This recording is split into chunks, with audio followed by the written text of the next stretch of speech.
तो चलिए सीधे शुरू करते हैं इस नए एक्सप्लेनेयर में, जहां हम वेस्ट बंगाल के पूरे ऐतिहासिक और आर्थिक सफर को डिकोड करने वाले एक बेहद दिलचस्प सोर्स को एनालाइज करेंगे। आज हम सिर्फ आंकड़ों और इतिहास के जरिए ये समझेंगे कि आखिर एक राज्य का विकास और उसके सामने आने वाली चुनौतियां कैसी रही हैं। इस काफी जटिल विषय को बिल्कुल निष्पक्ष होकर समझने के लिए हम इन 5 मुख्य हिस्सों पर फोकस करेंगे। 2 बंगाल की कहानी, ऐतिहासिक स्वर्ण युग, कम्युनिस्ट शासन, ममता बनर्जी का उदय और आखिर में आज की वास्तविकताएं।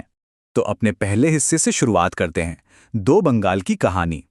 सोर्स यहां सबसे पहले कुछ बहुत ही तीखे विरोधाभास यानी कॉन्ट्रास्ट हमारे सामने रखता है, और ये तुलना आज के बंगाल की सबसे बड़ी टेंशन को बहुत ही क्लियरली दिखाती है।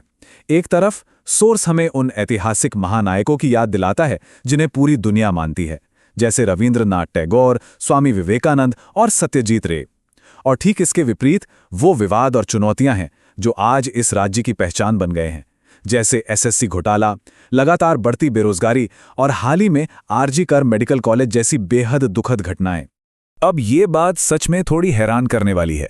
एक वक्त था जब बंगाल को ग्लोबल स्टेज पर अर्बन डेवलपमेंट का एक परफेक्ट मॉडल माना जाता था।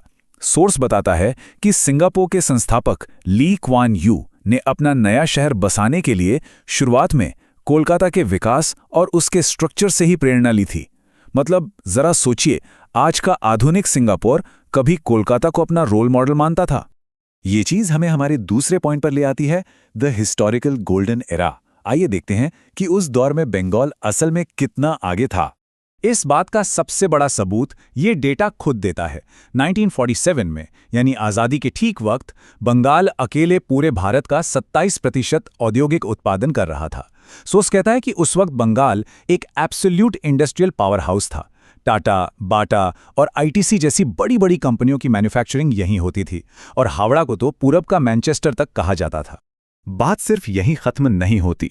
सोर्स यहां मशहूर ब्रिटिश अर्थशास्त्री एंगस मैडिसन की रिसर्च को कोट करते हुए एक और बड़ा दावा करता है।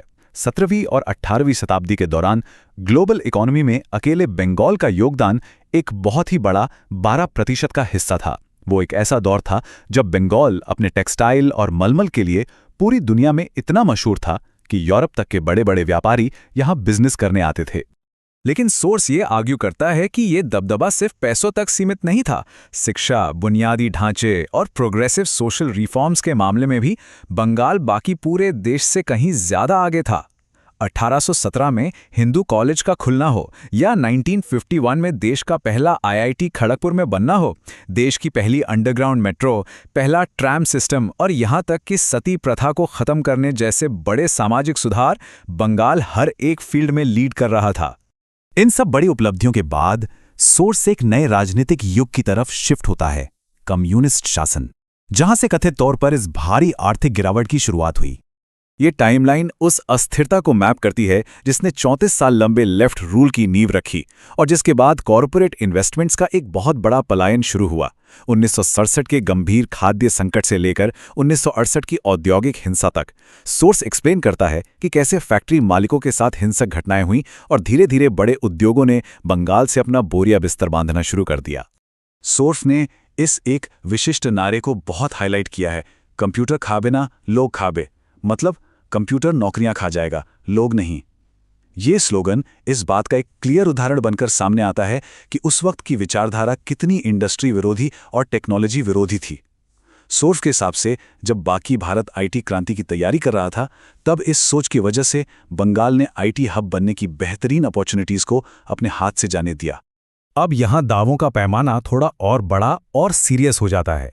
सोर्स का ये कहना है कि वामपंथी शासन के दौरान अपनी पॉलिटिकल पावर बनाए रखने के लिए 28,000 से ज्यादा राजनीतिक हत्याएं हुईं। ये तर्क दिया गया है कि इस हद तक हुई हिंसा ने किसी भी तरह की असहमति को कुचल दिया और एक ऐसा माहौल क्रिएट कर दिया जहां प्रगति लगभग पूरी तरह से रुक सी गई थी। और इस सब की इकोनॉमिक कॉस्ट कितनी भारी थी, इसके आंकड़े भी सोर्स ने रखे हैं। 1960 में देश की जीडीपी में जो हिस्सा 10.5% हुआ करता था, वो 2011 आते आते गिरकर सिर्फ 6.5% रह गया।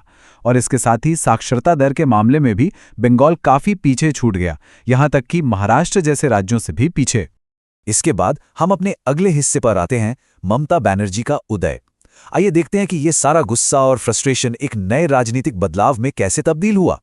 सोर्स डिटेल में बताता है कि ममता बनर्जी का राजनीतिक सफर कितने लंबे संघर्षों से भरा रहा है। 1990 में उन पर हुए हमले से लेकर 1998 में टीएमसी बनने तक।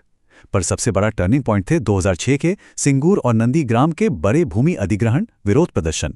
इन प्रदर्शनों ने उन्हें बिल्कुल ग्राउंड लेवल की नेता बना दिया और फाइनली 2011 में जनता की बदलाव की उम्मीद ने 34 साल लंबे कम्युनिस्ट शासन का आधिकारिक तौर पर दी एंड कर दिया। पर यहाँ एक कैच है। सोर्स का मेन पॉइंट यह है कि भले ही इन प्रदर्शनों ने एक बहुत बड़ी राजनीतिक जीत दिला दी हो, लेकिन औद्योगिक विकास के लिए ये एक बहुत बड़ा झटका साबित हुए।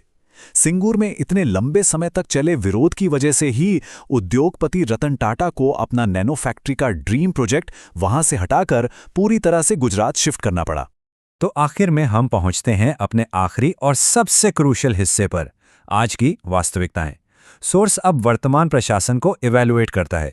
इस विश्लेषण के मुताबिक सत्ता परिवर्तन का परिणाम केवल इतना हुआ कि अब झंडे का रंग अलग था।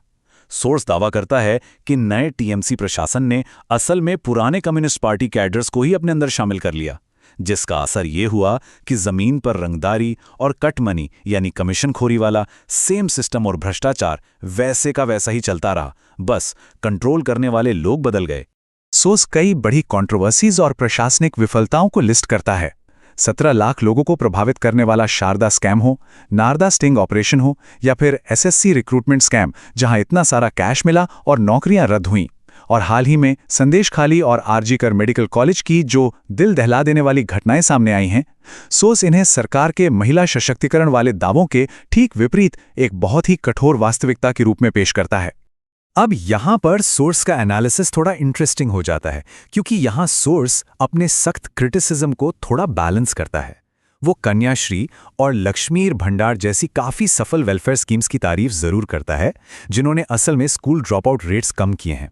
लेकिन साथ ही साथ काउंटर आर्ग्यूमेंट ये है कि नई इंडस्ट्रीज़ की पूरी कमी और युवाओं के दूसरे राज्यों में लगातार पलायन के चलते ये स्कीम्स आखिर में सिर्फ गरीबी को मैनेज कर रही हैं, उसे जड़ से ख़त्म नहीं कर रही हैं। इन सब करंट रियलिटीज को अगर एक नंबर में समअप करना हो तो सोर्स इस आंकड़े की तरफ इशारा करता है।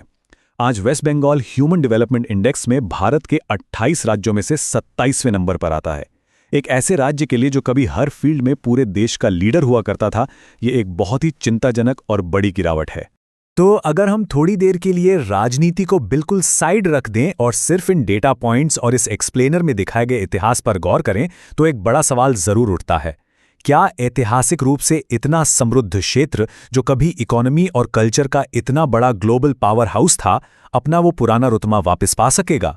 एक ऐसी जगह जो कभी सबसे आगे थी, क्या वो फिर से ग्लोबल स्टेज पर अपनी जगह बना पाएगी? इसी सोचने पर मजबूर करने वाले सवाल के साथ हम इस सोर्स मटेरियल का ये एक्सप्लेनर यहीं खत्म करते हैं।